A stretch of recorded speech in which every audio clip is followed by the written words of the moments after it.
விவசாயிகள் அனைவருக்கும் வணக்கம். நெற்பயிரில் புகையான் தாக்குதலை கட்டுப்படுத்த கடைபிடிக்க வேண்டிய வழிமுறைகள்.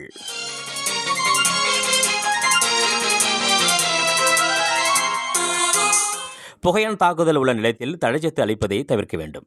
சாகுபடி செய்துள்ள நிலத்தில் 3 மீட்டருக்கு 1 அடி என்ற விகிதத்தில் பட்டம் பிரிக்க வேண்டும்.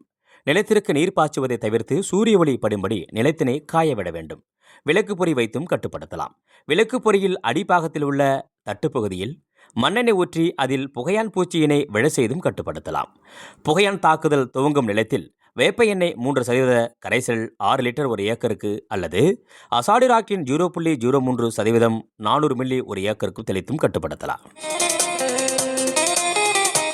பொருளாதார சேத நிலையை அறிந்து ரசாயன பூச்சிக்கொல்லியினை தெளிக்கலாம். குறிப்பாக நன்மை செய்யும் பூச்சியான சிலந்தி பூச்சி நிலத்தில் அதிகம் இருப்பின் பூச்சிக்கொல்லி தெளிப்பதை தவிர்த்துக் கொள்ளலாம். பொருளாதார சேத நிலை அதிகம் இருப்பின் டினோ டிஃபியூரான் 20% SG 60 முதல் 80 கிராம் 1 ஏக்கருக்கு அல்லது இமிடா குளோரோபிரிட் 17.8 SL 40 முதல் 50 மில்லி 1 ஏக்கருக்கும் தெளித்தும் கட்டுப்படுத்தலாம். தெளிக்கும் பொழுது பயிரின் அடிபாகத்தில் படும்படி தெளிக்க வேண்டும்.